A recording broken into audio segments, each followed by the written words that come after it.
दोस्तों, good thinking एक highly learnable skill होने के साथ साथ एक बड़ी प्रैक्टिकल स्किल भी है और इसका एकमात्र पर्पस हमारी लाइफ के आउटकम्स को बेटर करना है, हमारी ज़िंदगी के जो परिणाम हमें ज़िंदगी दे रही है उनको बेहतर करना है। अब मान लीजिए कि आप कलकत्ता जाना चाहते थे लेकिन दिल्ली की ट्रेन में बैठ गए। अब ज़िंदगी भर हम इतने सारे फैसले लेते हैं, उनमें से हम बहुत सारे गलत फैसले भी लेंगे। बिल्कुल नेचुरल है, आप मान करके चलिए कि X% फैसले आपकी ज़िंदगी के गलत होंगे ही होंगे। अब इस ट्रेन जर्नी में तो प्रैक्टिकली क्या होगा कि भाई आप पड़ोसियों से पूछेंगे या किसी और तरह से कंफर्म करेंगे और उसके बाद अगले स्टेशन पे ट्रेन से उतर जाएंगे।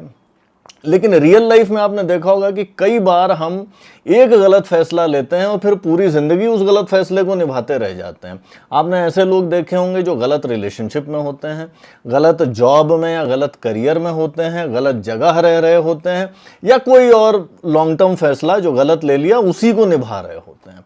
अब रीजंस कई हो सकते हैं, विजिबल रीजन जो इसके होते हैं वो कई प्रकार के आपको सुनने को मिलेंगे कि भैया सामाजिक बंदिशें हैं या सोशल बाउंडेशंस हैं या परिवार की एक्सपेक्टेशंस हैं, कम्युनिटी की उम्मीदें हैं मेरे से, या मेरे ऊपर बहुत सारी जिम्मेदारियां हैं या 500 अदर कारण। जबकि रियलिटी में अक्सर इन चीज़ों का शायद एक ही कारण होता है, वो है हमारा स्टेटस को बायस, हमारा चेंज से डरना कि भैया जो चल रहा है वो सही है, गलत ट्रेन में मैं बैठा हूँ, कम से कम बैठा तो हूँ, सांस तो ले रहा हूँ।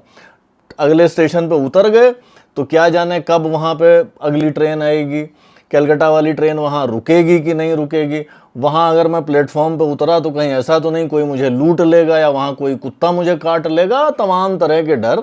बेसिकली स्टेटस को चेंज नहीं करना है, गलत ट्रेन पे मैं बैठा हूँ तो बैठा ही रहूँगा, इतनी हिम्मत में नहीं जुटा पाऊँगा कि उस ट्रेन से उतर जाऊँ। और गुड थिंकिंग दोस्तों इस डर और इसी तरह के अन्य डरों पर प्रहार करती है। प्रहार क्या, प्रहार तो बड़ा हीरोइक टाइप का शब्द हो जाता है। इन चीज़ों को एक्सपोज करती है और हम देख पाते हैं कि यार अगर मैं गलत ट्रेन में बैठा हूँ, मुझे पता है मैं गलत ट्रेन में हूँ और मैं फिर भी गलत ट्रेन में बैठे सफ़र करते चला जा रहा हूँ, तो इसके पीछे कोई ग्लोरीफाइड कारण नहीं है कि भैया मैं दूसरों की एक्सपेक्टेशंस के लिए अपनी कुर्बानी दे रहा हूँ या मैं समाज के अनुसार चलने की वजह से अपने आप को जो है वो सेक्रीफाइस कर रहा हूँ। नहीं जी नहीं, इसके पीछे ये सब कारण नहीं है, सिर्फ इतना कारण है कि मैं चेंज से डर रहा हूँ। और गुड थिंकिंग हमें इस पोजीशन में लाती है कि हम इस चीज़ को समझ सकें, और एक बार हम इस चीज़ को समझ जाते हैं तो फिर वो चेंज इंप्लीमेंट करना भी आसान हो जाता है। इसलिए दोस्तों गुड थिंकिंग एक ऐसी चीज़ है हम सबको सीखनी चाहिए। स्कूल हमें ये तो बताते हैं कि क्या सोचो, ये कभी नहीं सिखाते कि कैसे सोचो।